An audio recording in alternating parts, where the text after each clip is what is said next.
नमस्कार, मैं हूं सत्यपाल और आप देख रहे हैं CWB हिंदी न्यूज।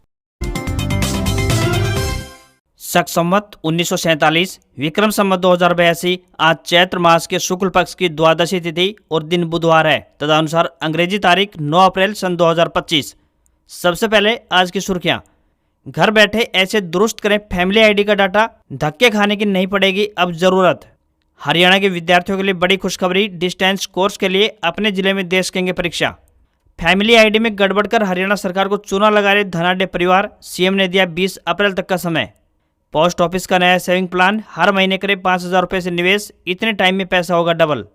हरियाणा के प्राइवेट स्कूलों पर सरकार की सख्ती, यूनिफॉर्म बदलने, महंगी किताबें व वाटर बोतल समेत 6 निर्देश दिए, पेरेंट्स कर सकेंगे कंप्लेंट। आरबीआई जारी करेगा 10 और 500 रुपये के नोटों की शुरुआत, पुराने नोटों को लेकर आई बड़ी अपडेट। गुरुग्राम में खुलेगी 25 नई अटल कैंटीन, गरीबों को मात्र 10 रुपये में मिलेगा भरपेट भोजन।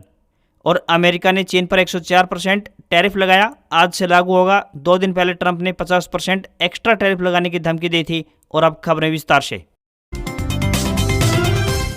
हरियाणा में भीषण गर्मी ने लोगों के माथे पर पसीना ला दिया है। विशेषज्ञ ऐसे मौसम में सावधानी बरतने की सलाह दे रहे हैं। गुरुग्राम और फरीदाबाद में लू को लेकर एडवाइजरी जारी की गई है। विभाग का कहना है कि 9 अप्रैल तक इसी प्रकार का मौसम बना रहेगा। उसके बाद यानी कल से अगले 2 दिन ज्यादातर इलाकों में बादलवाई देखने को मिल सकती है। वहीं कहीं कहीं बरसात भी देखी जा सकती है। चौधरी चरण सिंह हरियाणा कृषि विश्वविद्यालय हिसार के कृषि मौसम विज्ञान विभाग द्वारा जानकारी देते हुए बताया गया कि आमतौर पर प्रदेश में आज यानी 9 अप्रैल तक मौसम खुश्क बना रहेगा। इस दौरान उत्तर पश्चिमी व पश्चिमी हवाएं चलने की संभावना बनी हुई है। इससे दिन के तापमान में बढ़ोतरी दर्ज की जा सकती है। पश्चिमी विक्षोभ के आंशिक प्रभाव के चलते आज रात से मौसम में बदलाव देखने को मिल सकता है। राज्य में 10 अप्रैल और 11 अप्रैल को ज्यादातर इलाकों में आंशिक बादलवाई देखने को मिलेगी। साथ ही कहीं कहीं हवाओं के साथ छिटपुट बूंदाबांदी या फिर हल्की बरसात की भी संभावना बनी हुई है। उसके बाद 12 और 13 अप्रैल को दिन के तापमान में हल्की गिरावट दर्ज की जा सकती है।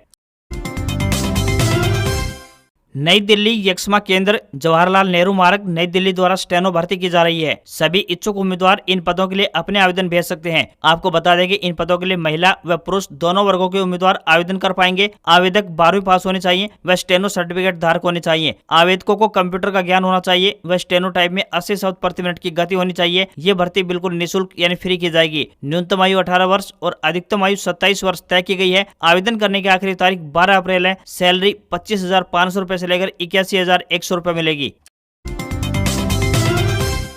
परिवार पहचान पत्र यानी PPP में गलत जानकारी दर्ज कर सरकारी योजना को लाभ उठाने के लिए नए गड़बड़झाले सामने आ रहे हैं। हालांकि हरियाणा सरकार BPL राशन कार्ड आंकड़ों को सुधारने के सख्त मूड में दिखाई दे रही है। परिवार पहचान पत्र से दिसंबर 2022 में पहली बार राशन कार्ड जारी होते ही प्रदेश में BPL परिवारों की संख्या अचानक से बढ़ गई। ऐसे में गाँव से धनाढ्य परिवार भी BPL सूची में शामिल हो गए, क्योंकि परिवारों में विभाजन के जरिए एक से ज्यादा फैमिली आईडी बन गई, जिनमें माता पिता की अलग और बेटों की अलग फैमिली आईडी बनी हुई है। बच्चों की अलग फैमिली आईडी की वजह से BPL राशन कार्ड बन जाते हैं, लेकिन वो बच्चे उसी घर, छत, रसोई और मीटर के साथ जुड़े हुए हैं। इस बात पर विभाग ने आज तक कोई संज्ञान नहीं लिया। इस तरह आय सत्यापन में गड़बड़ी के चलते सरकारी निधि को भी नुकसान पहुंचा है। राज्य में अनेकों ऐसे परिवार हैं जो एक ही छत के नीचे रहते हैं, लेकिन राशन कार्ड के मामले में 2 से 3 देखने को मिल रहे हैं। सूत्रों के अनुसार आमतौर पर अलग राशन कार्ड के लिए बिजली कनेक्शन, रहने के लिए घर, खाना पकाने के लिए रसोई गैस कनेक्शन अलग होने चाहिए। मुख्यमंत्री नायब सिंह सैनी ने ऐसे परिवारों को अपने परिवार पहचान पत्र में सुधार के लिए 20 अप्रैल तक का समय दिया हुआ है। इसके साथ ही अयोग्य परिवारों को भी आय सुधार के लिए अपील की गई है।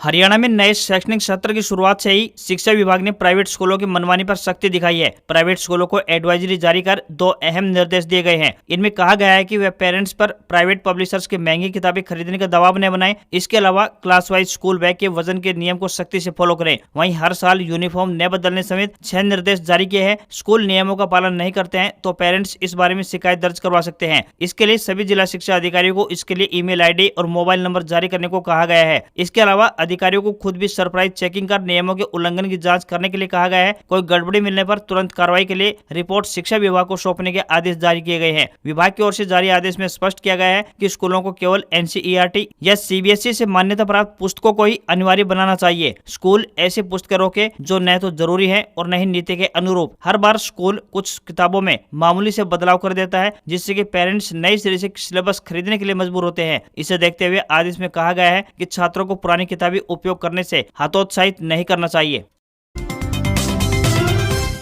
हरियाणा के मुख्यमंत्री नायब सिंह सैनी ने मंगलवार को हिसार एयरपोर्ट पर प्रधानमंत्री श्री नरेंद्र मोदी के दौरे को लेकर चल रही तैयारियों का जायजा लिया। इस दौरान सीएम सैनी ने जहां पीएम मोदी के शेड्यूल के बारे में बताया, वहीं एयरपोर्ट को लेकर उठ रहे सवालों पर भी जवाब दिया। कहा कि एरोड्रम और एयरपोर्ट में कोई फर्क नहीं है, दोनों का मतलब है कि जहाँ से डोमेस्टिक फ्लाइट उड़ती हो। इस एयरपोर्ट से न केवल हिसार बल्कि पूरे हरियाणा, पंजाब और राजस्थान के लोगों को भी लाभ पहुंचेगा। वहीं हिसार के सांसद जयप्रकाश के उठाए गए सवाल पर मुख्यमंत्री ने जवाब देते हुए कहा कि कांग्रेस सांसद को यहाँ का विकास हजम नहीं हो रहा है, इसलिए वे इतने बड़े प्रोजेक्ट पर सवाल उठा रहे हैं। मुख्यमंत्री ने कहा कि हिसार एयरपोर्ट आने वाले दिनों में और तरक्की करेगा। यहाँ अयोध्या जाने वाली फ्लाइट 2 घंटे में ही पूरी बुक हो गई। अगर लोगों का रिस्पांस और मिला तो फ्लाइट की संख्या और बढ़ा दी जाएगी। उन्होंने आगे बताया कि प्रधानमंत्री श्री नरेंद्र मोदी 14 अप्रैल को हिसार पहुंच रहे हैं। पीएम हरियाणा के एयरपोर्ट का उद्घाटन करेंगे।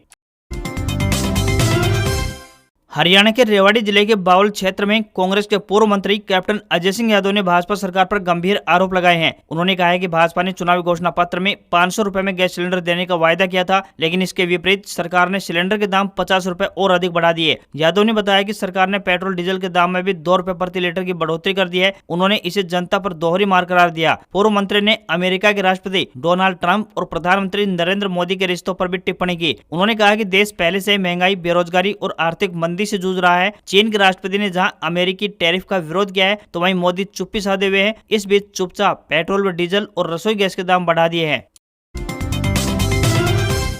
हरियाणा में बीजेपी ने सक्रिय सदस्यता सम्मेलन से पूर्व सीएम भजनलाल और चौधरी बंशीलाल के परिवार की छुट्टी कर दी है। दोनों ही परिवारों के नेताओं को प्रवक्ता नहीं बनाया गया है। पूर्व सीएम बंशीलाल के गढ़ में तो प्रवक्ता की जिम्मेदारी सांसद चौधरी धर्मवीर सिंह को ही दे दी गई है, जिन्हें बंशीलाल परिवार का राजनीतिक विरोधी माना जाता है। हिसार में भी भजनलाल परिवार के बजाय उनके करीबी विधायक को प्रवक्ता बनाया गया है। बता दें कि भाजपा 8 व 9 अप्रैल यानी आज और कल प्रवक्ता सम्मेलन कर रही है। इसके लिए विधानसभा सीट वाइज 270 प्रवक्ता बनाए गए हैं, लेकिन उनमें भी राज्यसभा सांसद किरण चौधरी, उनके मंत्री बेटी श्रुति चौधरी, पूर्व सांसद कुलदीप बिश्नोई और उनके पूर्व एमएलए बेटे भव्य बिश्नोई को जगह नहीं मिल सकी है। पूर्व सीएम भजनलाल का परिवार लोकसभा चुनाव के बाद से भाजपा के हाशिए पर धकेला हुआ है। साल 2024 के लोकसभा चुनाव में कुलदीप बिश्नोई हिसार से लोकसभा टिकट मांग रहे थे, लेकिन भाजपा ने रणजीत चौटाला को टिकट दे दी। इससे नाराज कुलदीप ने भाजपा का प्रचार तक नहीं किया। सीएम नायब सिंह सैनी को उन्हें मनाने के लिए जाना पड़ा। इसके बाद राज्यसभा में उनकी दावेदारी खारिज कर भाजपा ने कांग्रेस से आई किरण चौधरी को उम्मीदवार बना दिया। एनसीआर क्षेत्र में श्रमिकों और मजदूरों के लिए एक अच्छी खबर है। बता दें कि गुरुग्राम जिले के इंडस्ट्रियल एरिया में 25 नई अटल श्रमिक कैंटीन शुरू होने जा रही हैं। हरियाणा राज्य औद्योगिक एवं अवसंरचना विकास निगम की ओर से सभी औद्योगिक क्षेत्रों में सब्सिडी वाली खाद्य कैंटीन स्थापित की जाएंगी। कई बड़ी कंपनियों ने इस पहल में रुचि दिखाई है। इसके लिए उद्योग विहार के 6 फेज मानेसर सेक्टर 18 व 37 में अपने सभी इंडस्ट्रियल एस्टेटों में कैंटीन स्थापित करने के लिए जमीन चिन्हित करने का काम शुरू कर दिया है, ताकि औद्योगिक क्षेत्रों में कार्यरत श्रमिकों को सस्ती दरों पर पौष्टिक भोजन की सुविधा उपलब्ध करवाई जा सके। गुरुग्राम जिले में अंत्योदय आहार योजना के तहत श्रम विभाग की ओर से अभी 6 कैंटीन का संचालन किया जा रहा है। इनमें Rajiv Chowk, sector 5 Wazirabad, sector 9A ESI अस्पताल और उद्योग विहार एरिया में शामिल है। खानसा रोड पर स्थायी भवन में चलता है, जबकि बाकी 5 स्थानों पर मोबाइल किचन के जरिए कैंटीन संचालित हो रही है। यहाँ श्रमिकों और मजदूरों को मात्र 10 रुपए में भरपेट भोजन का आनंद मिलता है। बाहर ढाबों या फिर रेहड़ी पर बात करें तो खाना बहुत महंगा पड़ता है। वहीं उद्योग क्षेत्रफल के हिसाब से वर्तमान में कैंटीन की संख्या बहुत कम है। ऐसे में 25 नई कैंटीन स्थापित होने से औद्योगिक क्षेत्रों में कार्यरत मजदूरों और श्रमिकों को बड़े स्तर पर राहत पहुंचेगी और उन्हें मात्र 10 रुपए में पौष्टिक भोजन की सुविधा मिल सकेगी। हरियाणा में सरकारी सुविधाओं का लाभ उठाने के लिए परिवार पहचान पत्र यानी BBB को अनिवार्य किया गया है, लेकिन कई लोगों की फैमिली आईडी में दर्ज विवरण में कमियां हैं, जिन्हें दुरुस्त करने के लिए उन्हें अटल सेवा केंद्र या फिर कॉमन सर्विस सेंटर पर धक्के खाने को मजबूर होना पड़ता है। लेकिन अब आपको फैमिली आईडी में दर्ज डाटा को अपडेट करवाने के लिए कहीं जाने की जरूरत नहीं पड़ने वाली है। आप अब घर बैठे ही अपने मोबाइल फोन से ये काम कर सकते हैं। इसका उद्देश्य जनता को फैमिली आईडी से होने वाली परेशानियों को कम करना है। सरकार के फैसले से आम जनता को काफी राहत मिलने वाली है। दरअसल परिवार पहचान पत्र की वेबसाइट पर अपडेट के लिए आवेदन करने के 30 दिन के अंदर ही आपकी समस्या का निवारण कर दिया जाएगा। अगर आपको परिवार के किसी भी सदस्य का नाम हटाना या फिर जोड़ना है तो आप ये काम अपने मोबाइल से भी कर सकते हैं। वहीं आप इनकम को कम करने के लिए भी ऑनलाइन माध्यम से अपील कर सकते हैं। इसके बाद ऑटोमेटिक वेरिफिकेशन की जाएगी। सब कुछ सही पाए जाने पर आपकी इनकम को कम कर दिया जाएगा। वहीं आप अपने मोबाइल फोन से अपना मोबाइल नंबर और बैंक खाते को भी अपडेट कर सकते हैं। अब फैमिली आईडी की त्रुटियों को आप अपने घर से ही ठीक कर पाएंगे। सरकारी वेबसाइट मेरापरिवार.haryana.gov.in के माध्यम से मोबाइल को इस्तेमाल करके सदस्यों का डाटा अपडेट किया जा सकता है। हरियाणा राज्य में शिक्षा को लेकर एक बड़ी खबर सामने आ रही है। अभी तक राज्य विश्वविद्यालय अपने क्षेत्राधिकार वाले 2 से 3 जिले में ही डिस्टेंस कोर्स करवा सकते थे, मगर अब एक नई व्यवस्था की गई है। नई व्यवस्था के माध्यम से राज्य विश्वविद्यालय के डिस्टेंस एजुकेशन के दायरे को बढ़ा दिया गया है। राज्य विश्वविद्यालय प्रदेश भर में कहीं के भी विद्यार्थियों को दाखिला देकर उनके जिले में ही परीक्षा की व्यवस्था करवा पाएंगे। हरियाणा उच्चतर शिक्षा निदेशालय की तरफ से यूजीसी के नियमों का हवाला देते हुए आखिर एक बार फिर निर्धारित किया गया है कि सभी राज्य विश्वविद्यालय अपनी दूरस्थ शिक्षा के कोर्स को पूरे राज्य में चला पाएंगे। इससे अब दूसरे जिलों में रह रहे विद्यार्थियों को भी लाभ मिलेगा और वे अपने ही जिले में परीक्षा दे सकेंगे।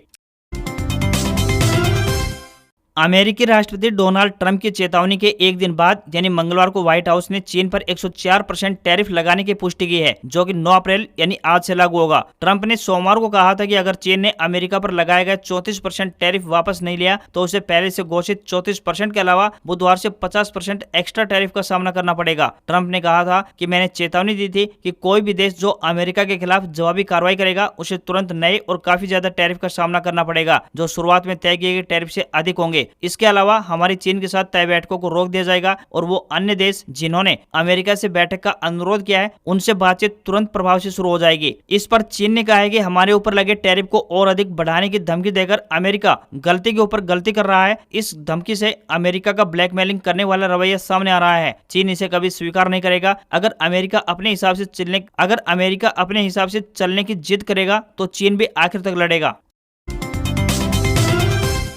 भारतीय रिजर्व बैंक यानी आरबीआई ने 10 और 500 रुपए के नोटों के बारे में जानकारी साझा की है। उन्होंने कहा है कि जल्दी ही महात्मा गांधी की सीरीज में 10 और 500 रुपए के बैंक नोट जारी किए जाएंगे, जिस पर गवर्नर संजय मल्होत्रा के हस्ताक्षर होंगे। ऐसे में शायद आप सोच रहे होंगे कि इन पुराने नोटों का अब क्या होगा, तो बता दें कि इससे पहले आरबीआई द्वारा जारी किए गए 10 रुपए के सभी बैंक नोट वैध मुद्रा बने रहेंगे। इसका मतलब है कि इनका चलन निर्बाध रूप से जारी रहेगा। इसी क्रम में केंद्रीय बैंक द्वारा महात्मा गांधी की सीरीज की जो 500 रुपए के नोट जारी किए गए हैं वह भी वैध मुद्रा के तौर पर इस्तेमाल होते रहेंगे। मीडिया रिपोर्ट से जानकारी मिली है कि 500 रुपए के नए नोटों में केवल गवर्नर के हस्ताक्षर बदलेंगे, बाकी डिजाइन और फीचर्स वही रहेंगे। महात्मा गांधी नई श्रृंखला के सभी नोटों की तरह इनमें watermark, serial number, colour shifting ink जैसे फीचर्स मौजूद रहेंगे। अगर आप भी किसी सेविंग प्लान की तलाश में हैं, तो आज की ये खबर आपके लिए काम की हो सकती है। देश में आपको कई सारी ऐसी योजनाएं मिल जाएंगी जो निवेश और बचत करने का शानदार मौका देती हैं, लेकिन जब बात सरकार की गारंटी और ब्याज पर निश्चित रिटर्न और पूरी तरह से टैक्स फ्री इनकम की आती है, तो अधिकतर लोगों को पोस्ट ऑफिस की स्कीम में ही निवेश करना पसंद होता है। यह स्कीम उन लोगों के लिए भी काफी बेहतरीन है जो कम समय में लंबी अवधि के लिए बचत करना चाहते हैं और उनका पैसा धीरे धीरे इस स्कीम में बढ़ता रहता है। अगर आप हर महीने 5,000 रुपए बचाते हैं तो आप सालाना 60,000 रुपए पीपीएफ अकाउंट में जमा करवा पाएंगे। तो 15 साल में आपकी कुल निवेश राशि 9 लाख रुपए होगी और इस पर ब्याज की दर 7.1% के हिसाब से देखा जाए तो तकरीबन 7,27,284 रुपए ब्याज जुड़ जाएगा। इसके बाद मैच्योरिटी पर आपको 16,27,284 रुपए मिलने वाले हैं। पोस्ट ऑफिस की इस स्कीम में आप न्यूनतम 500 रुपए सालाना और अधिकतम 1.5 लाख रुपए सालाना निवेश कर सकते हैं। इस पर ब्याज की दर 7.1% रहने वाली है, जो कि तिमाही के आधार पर निर्धारित की जाती है। 15 साल तक इस स्कीम में निवेश कर सकते हैं। इसके बाद 5 साल के लॉक पीरियड को बढ़ा सकते हैं। सालाना आधार पर ही आपको ब्याज का लाभ भी मिलता रहे। सालाना आधार पर ही आपको ब्याज का लाभ भी मिलने वाला है, जिसमें कंपाउंड इंटरेस्ट का बेनिफिट मिलता है। निवेश पर टैक्स छूट का भी लाभ मिलता है। धारा 80C के तहत आपको 1.5 लाख रुपए तक इनकम पर टैक्स का बेनिफिट अलग से मिलने वाला है। हीरो मोटोकॉर्प ने एक्सट्रीम 125R का सिंगल पीस सीट वेरिएंट भारतीय बाजार में लॉन्च कर दिया है। इसकी एक्स शोरूम कीमत की बात करें तो 1,100,000 रुपए रखी गई है, जो कि स्प्लिट सीट ABS वेरिएंट के बराबर है। प्रीमियम कंप्यूटर बाइक में सिंगल चैनल ABS के साथ डिस्क ब्रेक दिया गया है। कंपनी ने इसके अलावा बाइक में कोई बदलाव नहीं किए हैं। हीरो एक्सट्रीम 125R अपने सेगमेंट में होंडा शाइन 125, होंडा SP 125 और TVS राइडर को टक्कर देती है। हाइपर स्टाइलिश डिजाइन के साथ नई हीरो एक्सट्रीम 125R को शार्प, स्पोर्टी और एग्रेसिव लुक दिया गया है। हीरो एक्सट्रीम 125R में परफॉर्मेंस के लिए 124.7 सीसी का air cooled 4 stroke single cylinder engine दिया गया है। कंपनी का दावा है कि बाइक सिर्फ 5.9 सेकंड में 0 से 60 किलोमीटर प्रति आवर की स्पीड हासिल कर सकती है और इसका सर्टिफाइड माइलेज 66 किलोमीटर प्रति लीटर पहुंचने वाला है। भारतीय शेयर बाजार में तेजी रही। सेंसेक्स 1135 अंक चढ़कर 74,273 के स्तर पर बंद हुआ। वहीं निफ्टी में 374 अंक की तेजी देखने को मिली और ये 22,535 के स्तर पर क्लोज हुआ। मीडिया, रियल्टी और सरकारी बैंकों के शेयरों में सबसे ज्यादा खरीदारी देखने को मिली। निफ्टी मीडिया इंडेक्स 4.72% चढ़ा। वहीं निफ्टी पीएसयू बैंक और रियल्टी इंडेक्स तकरीबन 2.5% चढ़े। एफएमसीजी, आईटी और ऑटो के शेयरों में तकरीबन 2% की तेजी देखने को मिली। अमेरिकी राष्ट्रपति डोनाल्ड ट्रंप ने दावा किया है कि कई देश टैरिफ पर बातचीत करने के लिए उत्सुक हैं। इससे ट्रेड वार टेंशन थोड़ी कम हुई है। वहीं 10 ग्राम 24 कैरेट सोने का दाम 535 रुपए गिरकर 88,550 रुपए पर पहुंच गया है। इससे पहले 10 ग्राम सोने की कीमत 89,085 रुपए थी। वहीं 1 किलोग्राम चांदी की कीमत 29 रुपए गिरकर 90,363 रुपए प्रति किलो पहुंच गई है। दिल्ली में 10 ग्राम 22 कैरेट सोने की कीमत 82,400 रुपए और 10 ग्राम के ही 24 कैरेट सोने की कीमत 89,880 रुपए पहुंच गई है। आज खबरों में बस इतना ही। देखते रहिए आपका अपना हरियाणा का सबसे बेहतरीन news channel CWB Hindi news. नमस्कार। इसी आशा के साथ आपका दिन शुभ रहे।